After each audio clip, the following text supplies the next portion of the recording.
الجمهور الجزائري بصراحه اخ وشقيق وحنايا بعاد على اي سياسه وبعاد على اي حاجه. بالنسبه للجمهور الرجوي يمكن كان المشكل مع الامن، انا ما كنتش، لان احنا كنا في وهران بعاد على السطيف 950 كيلومتر، لكن الشعب الجزائري وحنا تلاقينا مع الرجويين في المطار قال لك الشعب الجزائري رائع، وحتى حنا تلقانا بكل فرح لدرجه ان وليداتهم واطفالهم وكلهم يعني كانوا في السهره بطريقه اللي ما كتصورش، يعني بحال وسط اهلك وحبابك. ناس الجزائر ولا الناس المغرب حنا كيف حنا بحال.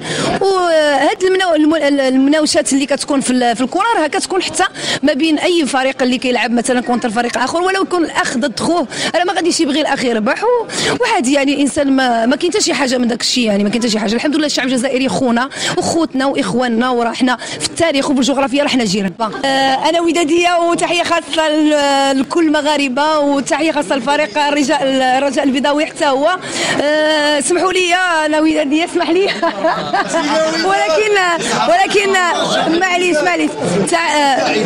حنا كنتمناو ان البطوله تبقى عند بيضاوه وتبقى بيضاويه ان شاء الله، بحكم ان حنايا شويه حارين بيضاويه، يعني يا رجاويه يا وداديه، المهم ديما حمراء.